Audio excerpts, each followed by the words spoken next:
So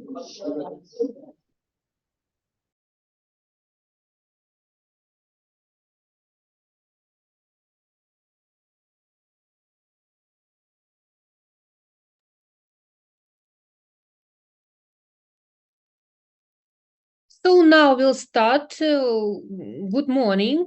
My name is Anna. So name is Yegorova, and I'll be your lecture teacher. Our conference in Zoom consists of two parts. The first part, then 10 minutes break, because these are the rules of the Zoom, and then I'll restart the conference and continue our lecture. So you should come in again after the break, and we'll continue. Do you understand me, students? Yes, Professor. So our discipline, the new discipline for you, is named histology, embryology, and cytology. What are we studying? At first, I'll explain you what is a subject, what is the disciplines, what about the practice classes, lectures, and another characteristics of our subject and our department. So our discipline speak about the histology. Histology is the science of development, structure, and vital activity of tissues of living organism. The main and the large part of histology is named cytology. Everything is okay, students? Sound? Yes. So the part of histology is cytology, and with cytology you'll start the practice classes. Cytology is a science about the development, structure, and functions of cells and their derivatives. And also cytology is the science about the mechanisms of cells reproduction and interaction. All tissues consists of different cells, and the course of histology starts with the part cytology. And very important portion, very important part of our discipline, our subject, is embryology, is a science about the development of embryo. It's a difficult part of our discipline, and the main part, it's a very important part of our discipline. Our discipline is a main discipline because it's required base for the subsequent clinical subjects, different clinical subjects based on our discipline. When you study histology, you should understand the organization of our organism, of human organism, systemic organization, the relationship and connection of structures of our organism, and general principles of organization of cells, tissues, and different organs.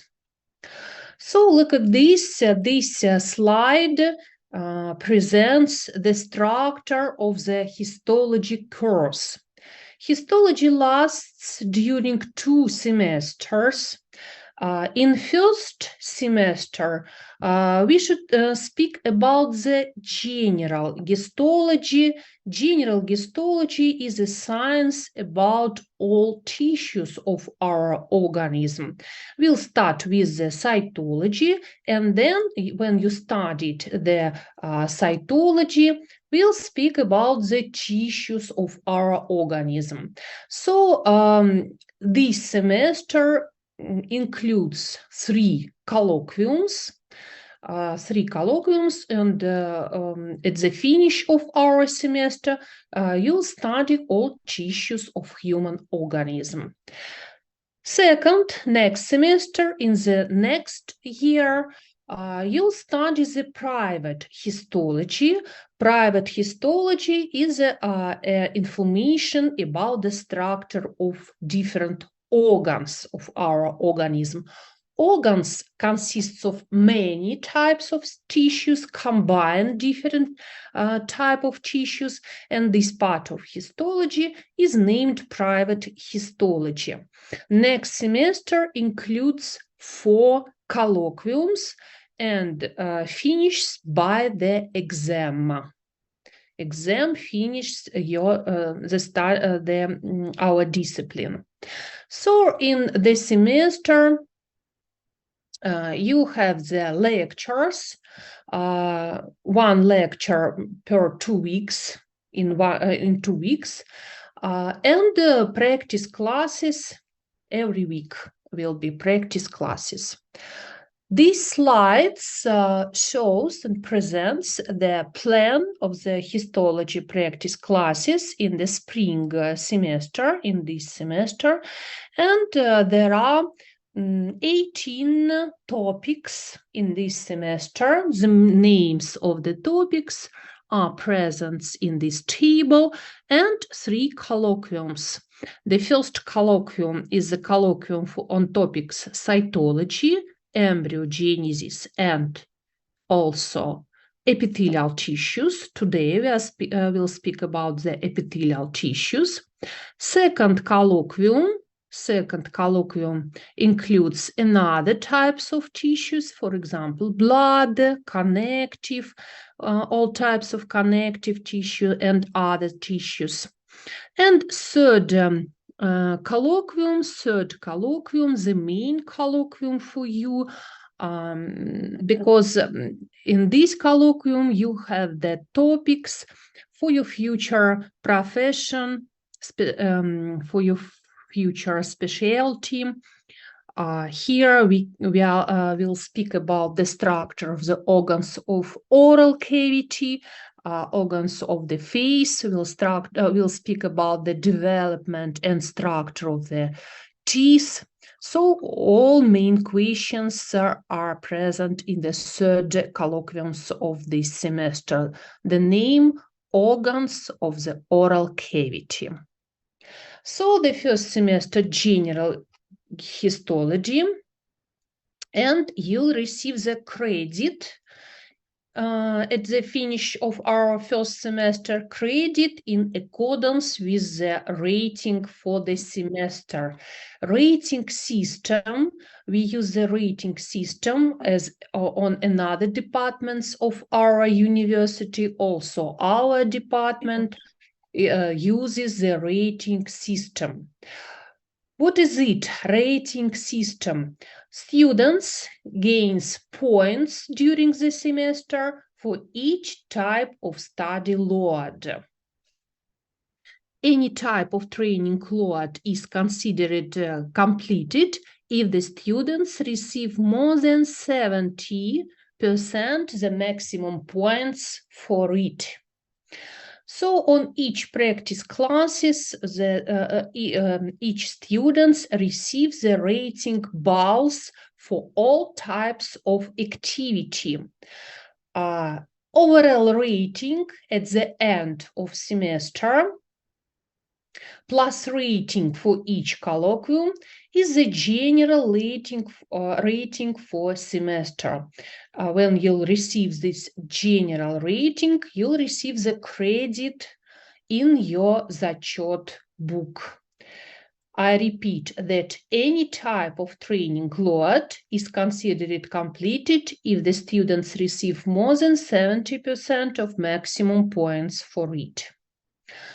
Second semester finished by the certification. It is the admission to exam by the rating per semester.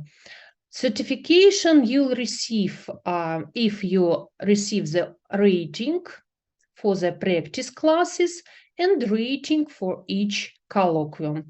The teacher will give the admission to exam, and then you'll pass the exam. You pass the exam. So semester includes the practice classes and the lecture. What are you doing on your practice classes?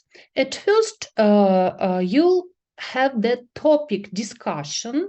It's an oral part of your topic of your lesson with your practice teacher. So you'll discuss the main theoretical movements of this topic together with your practice teacher. Practice teacher explain you some histological slides which illustrate the theoretical material of our topics, and then you'll start the practical part of your practice class. Practical part is a work with a presentation of histological slides and work in your working book or in your drawing albums.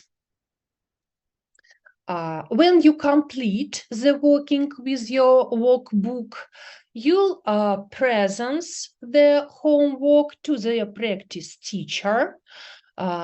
You should complete the tables, diagrams, different illustrations and pictures in your working book.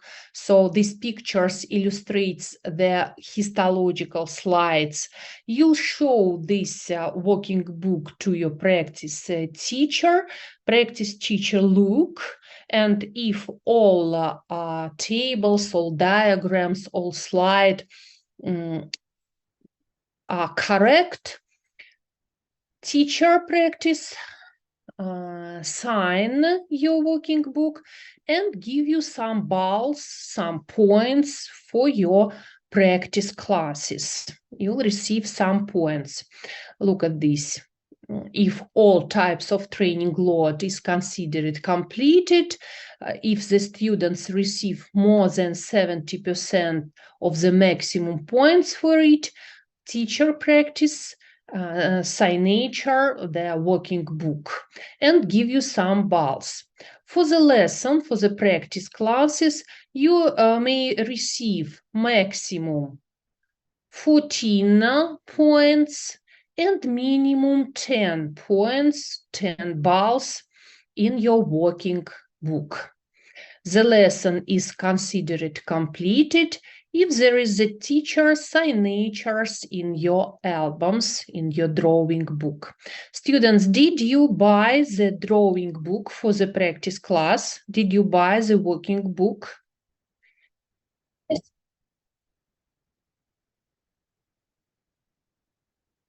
In English language, not, and only in Russian language, while try to, but all presentations, all lectures, all essential textbooks for you, all this material on English, of course. But working book not present in English, but you should learn the Russian, because then on the next courses we'll speak on Russian, I think, yes, in clinical disciplines. So try to understand. It's difficult, but try, and we hope that it's possible for you. Do you understand my English, students? Students, what about Yes, another Professor. students? Yes, Professor. Yes, Professor, it is clear. Yes, Professor. Yes, If Professor, we you- understand you. Thank you. If you don't understand, please tell me. I repeat. Okay? I repeat. So if the students, I'll continue to explain you how our department work. If the students did not sign the album, the working book in class, within a week you can sign with your teacher, with your practice teacher. But if the practice class is not signed within a week, students goes to отработка. I don't know the English equivalent отработка, but all students of our department knows what is it, отработка. If you see, okay, if a student misses a lesson, also the students goes to отработка. One lesson a semester, отработка to your practice teacher, but more than one missing lesson goes to отработка. From the third week of semester, отработка at our department is carried out daily. You need to sign up for отработка in a Google form on the site of our university. So colloquiums, what about the colloquiums? We are speaking about the practice classes. I repeat again that practice classes include the oral part, topic discussion with the practice teacher, and practical part is a work with a presentation and with the working book. At the end of our practice class, you should show the working book to your practice teacher, and practice teacher signatures, sign your working book, and you go home and receive some balls, some points, and go home. So what about the colloquiums? There are 3 colloquiums in this semester and 4 colloquiums in next semester. All colloquium usually consists of 2 parts. Test parts in computer class and oral part or oral communication with the practice teacher. Not your practice teacher, maybe another practice teacher, maybe your, in some cases, different variants, maybe. So before the colloquium tests, all the students is allowed if no class absences, so students do not miss the class, and all classes in the workbook are signed by your practice teacher. If you have all signs and if you have no missing classes, you go to colloquium. Students who have written a test more than 70% goes to the oral part, and oral communication with your practice teacher. You also receive the balls, so points, 5 if you receive the 95 balls, between 5 and 4 if you receive 90 balls, Mark 4, it's a balls 85, between 4 and 3 mark 80, and 3 balls 75, 3 mark 75 balls. Less than 70, you'll repeat to pass the colloquium. In your course, clear, because some colloquiums consist only of tests without oral communication. But the main colloquiums, such as colloquium about the oral cavity, colloquium about the teeth, exactly consists of tests and also oral communication with the practice teacher. Do you understand me, students? Yes, Professor. Mm-hmm. And what about the attempts for colloquium? Look at this table. The first attempt, if you pass the colloquium in your colloquium day, and usually you have 2 attempts over your colloquium day. Usually 3 attempts during the semester when you try to pass the colloquiums. One more attempt, fourth attempt to pass the colloquium at the end of your semester. And in some cases, if you passed all colloquiums and only one colloquium stay for you, difficult for you, the fifth attempts in colloquium, fifth attempts in semester for colloquiums. Try to pass with the first attempt. It's not so difficult if you use our presentation, if you use our essential textbook and prepare the theoretical material every practice classes. So I repeat that spring semester finishes by the credits. It is intermediate certification. Credit you'll receive in your зачет book. The student receives the credit if all colloquium are passed and semester rating more than 70%. The credit is not received.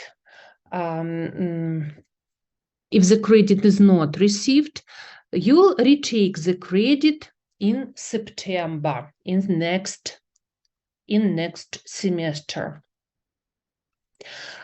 When you prepare the homework, when you prepare the theoretical and practice part of our classes, you'll use the site of our university exactly.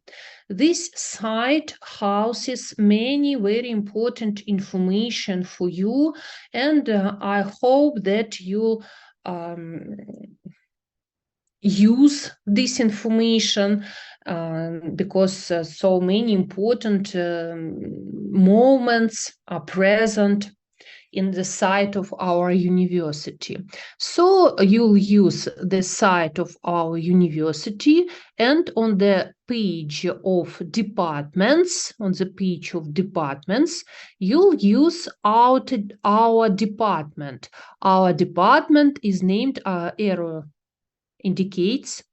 Do you see my arrow, mice? Yes, Professor.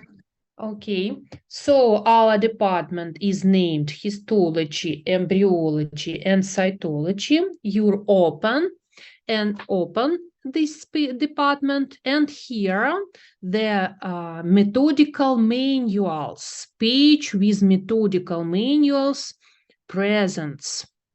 You'll find manuals, materials for English-speaking students, and here open Histology, Embryology, and Cytology program dentistry. What can you find here? The plan of our lectures, the plan of our practice classes, and exactly course materials for the students. Course materials for the students includes some essential textbooks for the practical classes. Here you should find the textbooks for second, textbooks for third colloquiums, the main colloquiums for our semester. And also this page houses the different presentation for all practice classes of our discipline.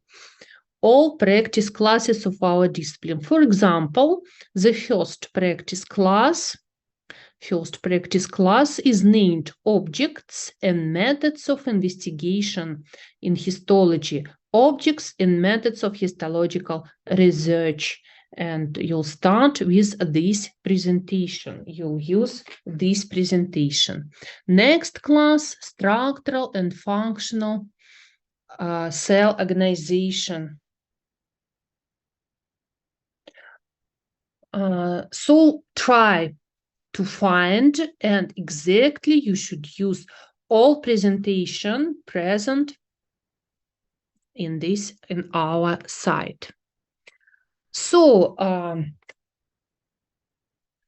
now in the practical classes, you must have a white robe, exactly, white cap, notebook, no, maybe your working book to write the main theoretical movements, workbook, exactly, when you fill the tables, when you answer the questions theoretical, when you receive the slides, where you receive the slides. Of course, colored pencils and desire to learn. And look at this on the practice classes and also on the lecture. I'll explain you, and your practice teacher will explain you the histological slides. These are the different organs, different tissues, and you should look at the organs and tissues in the presentation, and also try to draw this illustration in your working books. Look at this. In these slides, you can find some organs of our organisms, for example, heart, for example, part of our small intestine, pancreas, lymph node, and another types of tissues. And you should study structure of these tissues. You should know how these tissues look if we use a microscopic structure of our tissues. And with the colored pencils, try to repeat these illustrations with all correct structures in your working book. Students, do you understand me? Have you any questions about the organization of our discipline?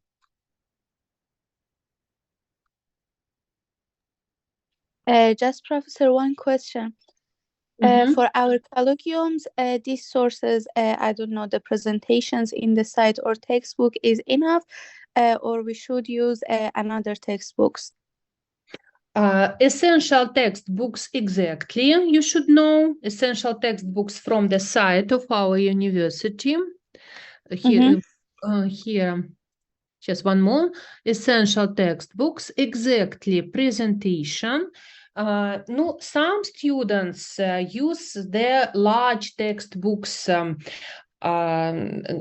You should take the textbooks, large textbooks, from the library of our university, and you may use this textbook when we prepare the practice class and colloquiums, if you want. Because library, do you know library? Yes. The library of our university has the English textbooks for your course, for your students, for the students of industry that take place and use, of course. But at first, lectures, our lectures, presentations, and essential books, textbooks on your site. Okay, Professor, thank you. What about another questions? So if you have no questions, we'll start the new topic. 5 minutes and the first part of our lecture finishes, then break, and then we'll restart. I'll be waiting for you. Do you understand me, students? Yes, Professor. Yes, Professor. So look at okay. Look into the plan of your practice classes. Look at this one more. You'll start with the objects and methods of histological slides. Then you'll speak about the cytology. You'll speak about the structural and functional organization of the cells. And the third class, you'll speak about the embryology and differentiation of the cells. These are the plan of practice classes, but our lecture classes starts with the topic epithelial tissue. Because only 6 lectures in your semester, I have no time, and I'll start our lecture course with the tissues. So today we are speaking about the epithelial tissue. Epithelial tissue, the first type of tissue, is also topic of your first colloquium. Understand me? Yes. Yes. Okay. Yes. So now we'll start with, look at this, with the epithelial tissue, but now I'll tell you what is tissue. Look at this, the main movement of our lecture. Tissue is the phylogenetically system of cells and non-cellular structures, which are common in structure and in some cases in origin, and specialized to perform the certain functions.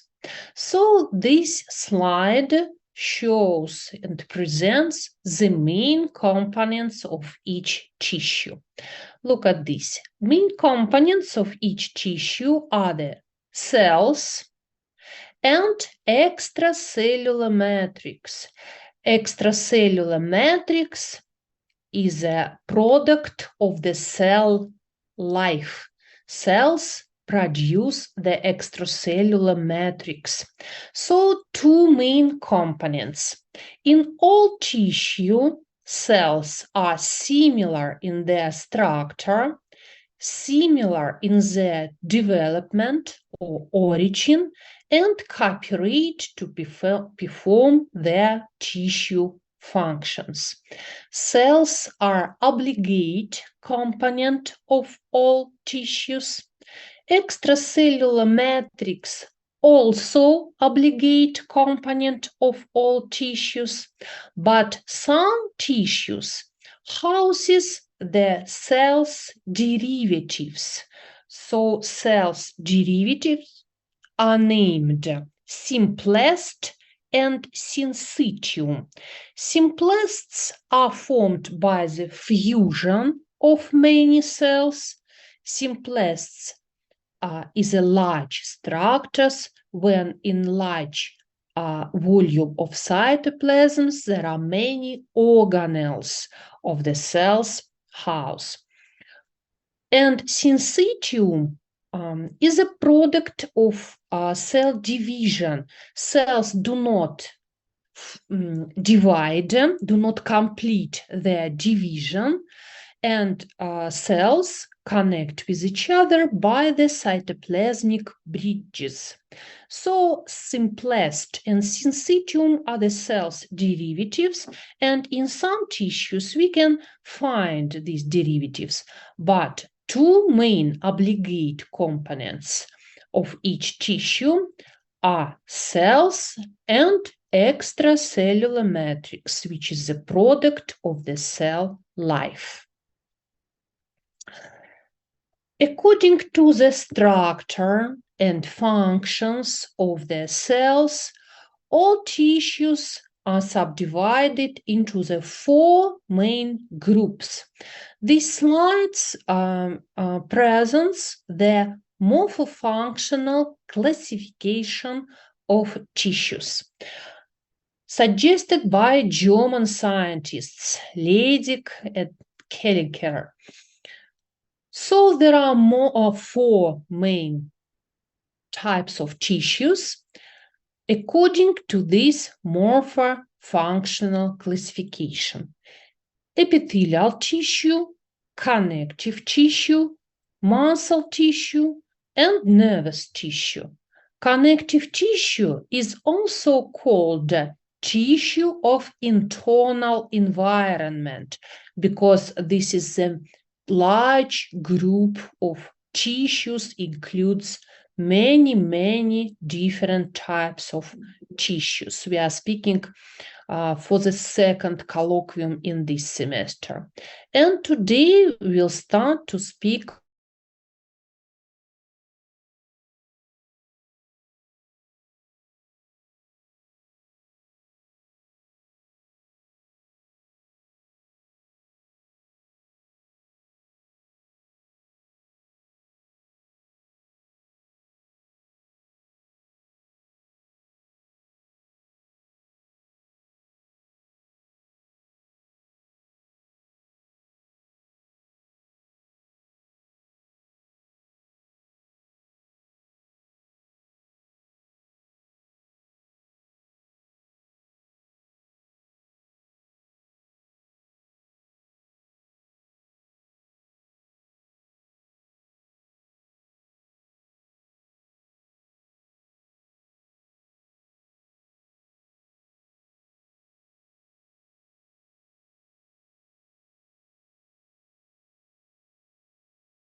So now we'll start to speak about the surface or lining epithelium, and the next slide shows the classification of surface epithelium. We use the morphological classification of surface epithelium, and morphological classification is based by the structures of the epithelial layer. So according to the morphological structure, surface or lining epithelium is classified into the simple and stratified. This classification is based by the number of the epithelial layers. In simple epithelium, we can see only one layer of epithelial cells. In stratified epithelium, we can see many layers of epithelial cells, attentioning that epithelial cells are situated on the basement membrane. This is strip, it is a basement membrane. In simple epithelium, all epithelial cells are attached to the basement membrane. In stratified epithelium, only the lower layer of epithelial cells is attached to the basement membrane. Another layer are situated one above another, that do not connect with the basement membrane. So simple and stratified epithelium is a classification according to the number of the layers. Then look at this. Classification of simple epithelium is based on the shape of the cells. According to the shape of the cells, simple epithelium is subdivided into the squamous epithelium when all cells are flattened, into the cuboidal epithelium when the cells look like cubes, and columnar epithelium when all cells are tall and look like columns. So look one more. Simple epithelium. All cells are attached to the basement membrane. Simple squamous epithelium. Cells are flattened. Simple cuboidal epithelium. Cells look like cubes. Simple columnar epithelium. Cells are tall, and all cells are situated on the basement membrane. One type of simple epithelium is named pseudostratified. It is the fourth type of simple epithelium. What is it? Pseudostratified epithelium. Look at this fourth illustration. This is the pseudostratified epithelium. This epithelium is simple because all cells are connected to the basement membrane. All cells are attached to the basement membrane, but cells have different shape, different sizes, and their nuclei are situated on different levels. Their nuclei form several rows. We can see many levels of nuclei, like in stratified epithelium, but all cells are attached to the basement membrane. That is why this epithelium is named pseudostratified. Then look at the right part of our illustration. On the right part, in the right part, we can see stratified epithelium. Only lower layer of the cells is attached to the basement membrane, contact with the basement membrane, and other layers do not contact with the basement membrane and situate one above another. This epithelium, stratified epithelium, is subdivided into the three main groups. If the cells undergo the keratinization, what is it? Cells differentiate and transform into the postcellular formations, keratinized scales. Keratinized scales situate on our skin. So this type of epithelium is called stratified keratinized. In this epithelium, I repeat, cells transform into the keratinized scales, postcellular formations without nuclei. If the epithelial cells do not undergo the keratinization, this type of epithelium is named non-keratinized epithelium. Here, non-keratinized epithelium. In all layers, we can see the cells.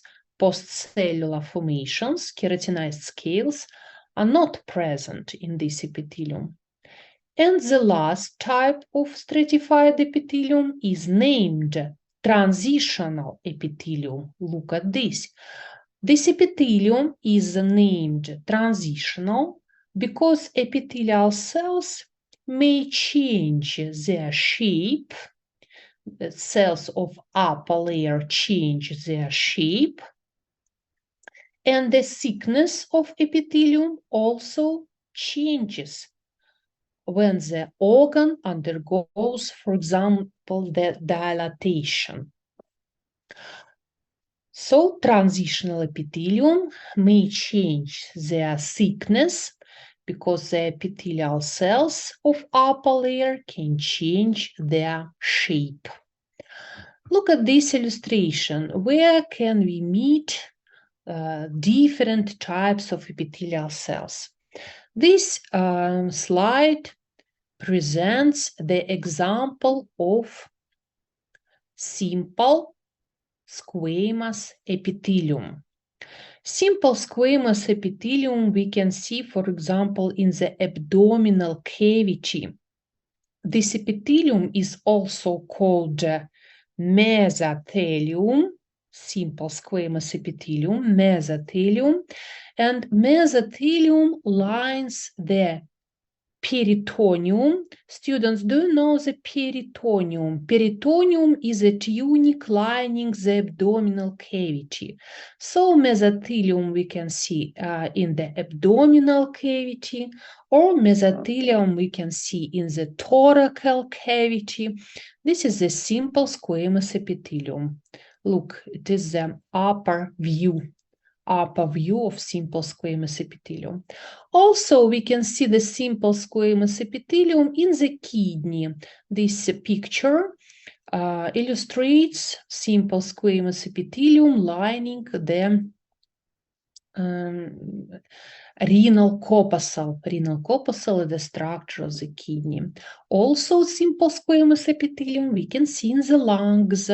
This picture illustrates and shows the alveoli of the lungs, also lining by simple squamous epithelium. This illustration shows simple cuboidal epithelium. Attentioning that simple squamous epithelium in the slide is characterized by the presence of flattened cell nuclei. Nuclei of cells, usually the shape of nucleus, usually repeats the shape of the cells. And in simple squamous epithelium, we can see this flattened nuclei. This slide shows the simple cuboidal epithelium. Cuboidal epithelial cells we also can find, for example, in the kidneys. These are the sections of kidneys tubules and tubules of the nephrons. in the kidney are lined by cuboidal epithelial cells. In the histological slides, we can recognize the cuboidal epithelium by the round-shaped or spherical shaped of their nuclei. Students, do you understand me? Yes.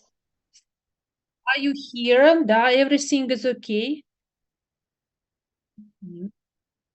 Next example, simple columnar epithelial cells. Simple columnar epithelial cells. For example, we can see in the epithelium of intestine. Epithelium lining the intestine, small and large, is simple columnar. So these are the simple epitheliums, and when we when you'll speak about the epithelial cells, you should name all name all characteristics according to their classification. Simple, squamous, or simple pseudostratified, or simple cuboidal epithelium. These illustrations shows the example of pseudostratified epithelium. Usually, pseudostratified epithelium we can meet in the organs of respiratory system, for example, trachea and bronchial tree. Here we can see that all cells are attached to the basement membrane, but all cells have different sizes, different shapes. Some cells are columnar, some cells are cup-shaped, like the goblet cells, and that is why their nuclei are situated on different levels. For example, 3 rows of nuclei we can see. Upper row, middle row, and the lower row of nuclei. Looks like stratified epithelium, but this is not stratified because all cells are connected with the basement membrane. Simple pseudostratified epithelium of trachea, for example. This illustration shows the stratified epithelium. Now we are speaking about the right part of our classification. Stratified epithelium houses many layers of the cells, and only lower layer is connected with the basement membrane. And according to the structure, stratified epithelium is subdivided into the keratinized, if the epithelial cells transform into the keratinized scales, non-keratinized if epithelial cells do not transform into the scales, and transitional epithelium. The cells of transitional epithelium can change their shape, and the epithelial layer can change their thickness. Look at this.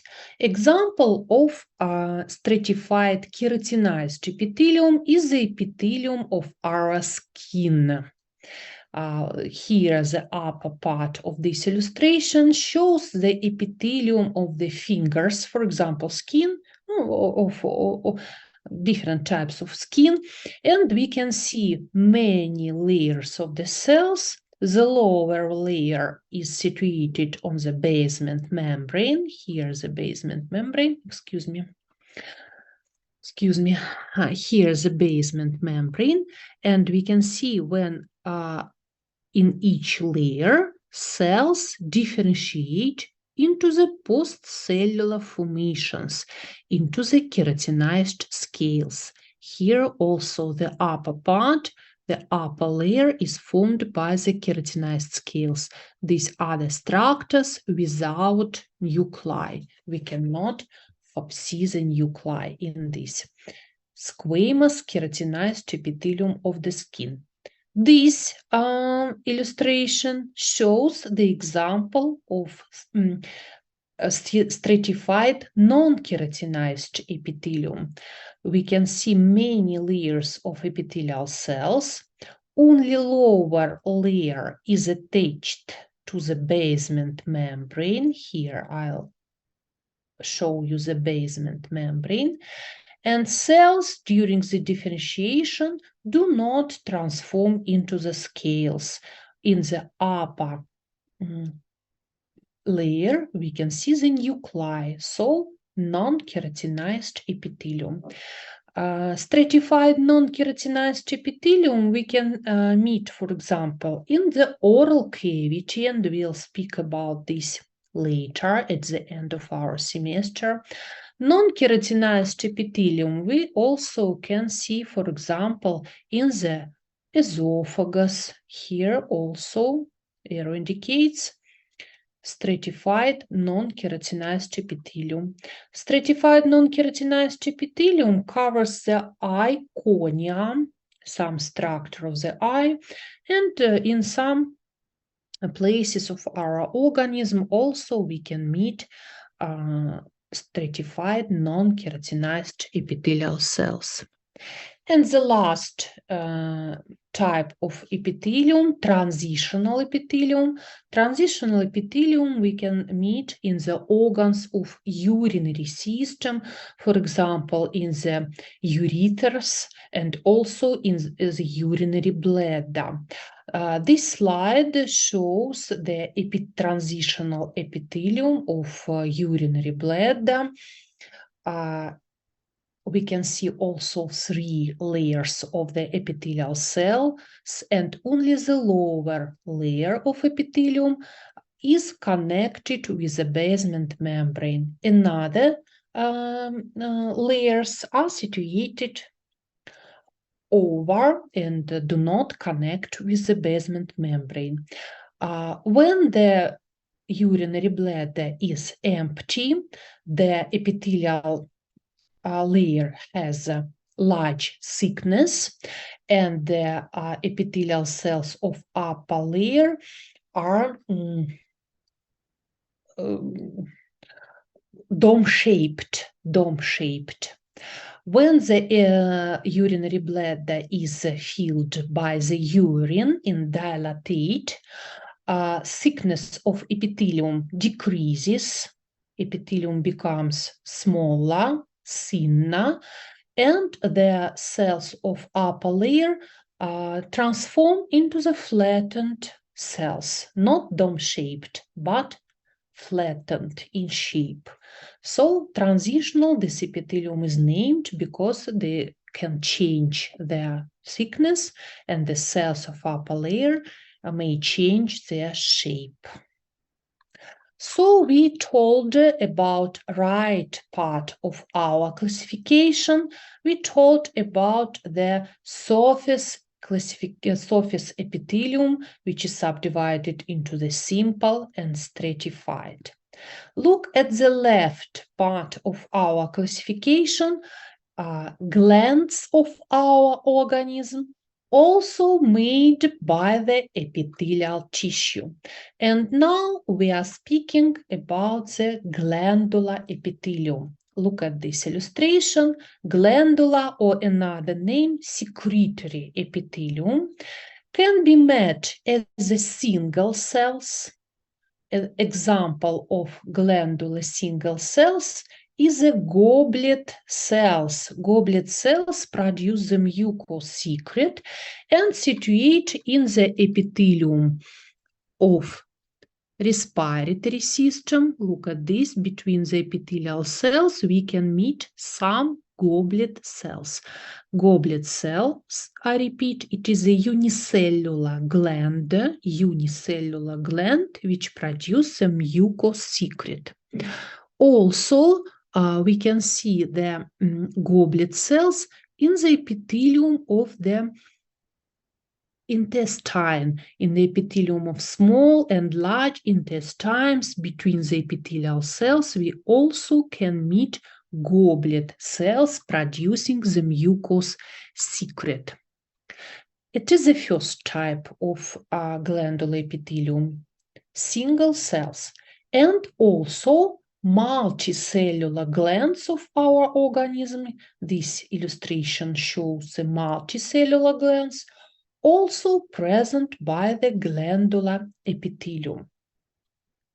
Look at this. All glands of our organism are subdivided into the two main groups, exocrine glands and endocrine glands. Exocrine glands produce their secret on the surface of our body or into the lumen cavities of our organism. Endocrine glands produce the secret of endocrine glands is named hormones, directly to the bloodstream. That is why in the exocrine glands we differ two main portions, secretory part, yellow color in this slide, and evacuation duct, blue color.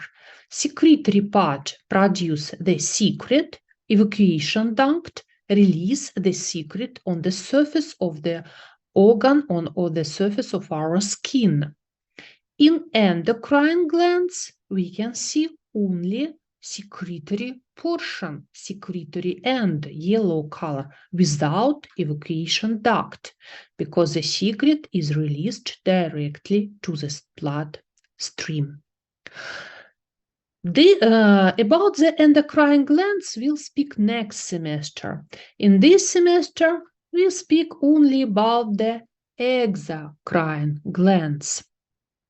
About the exocrine glands, and look at this classification of multicellular exocrine glands. Classification according to the structure of evacuation duct and according to the structure to the secretory portion. Look at this. According to the structure of evacuation duct, all glands are subdivided into the simple and compound. Simple glands have unbranched evacuation ducts. Compound glands have branched evacuation ducts. Next classification, according to the structure of secretory portions, all glands are subdivided into the unbranched and branched. Look at this. If you see only one secretory portion, this is unbranched gland.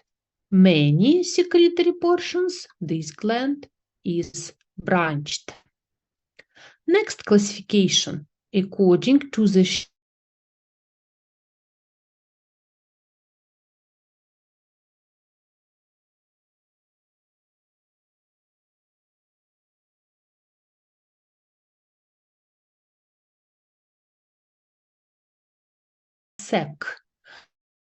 Some glands are mixed tubular alveolar because we can see secretory portions look like tubes and look like sacs. And next classification is the classification according to the chemical composition of the secret. According to the chemical composition of the secret, all glands are subdivided into the serous glands, which produce the proteins, mucous glands, which produce the mucous secret, mucins, mixed glands, which produce seromucous secret. Also, we can differentiate milk glands, which produce the milk, sebaceous glands in the skin, which produce the lipid secret, and also salts glands, for example, sweet glands of the skin or lacrimal glands produce the salt secret. And the last classification, according to the direction and releasing of secretory product. If the secret is released without the destruction of the cell, this type of secretion is named merocrine. If the secret released with the destruction of apical portion, This type of secretion is named apocrine. And if the cell produces the secret and death, destroy all cells, this mechanism of secretion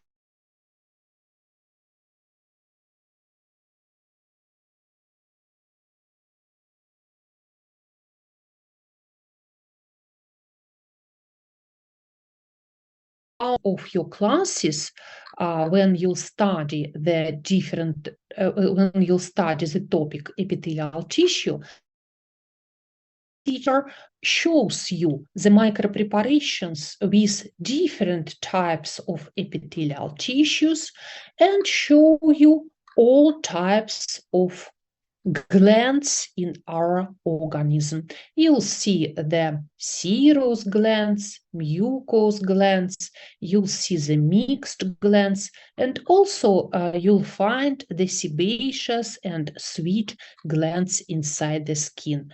Students, have you any questions? Because we have no time, our conference is finishing. No, Professor, thank you. Excuse me, Professor. Can you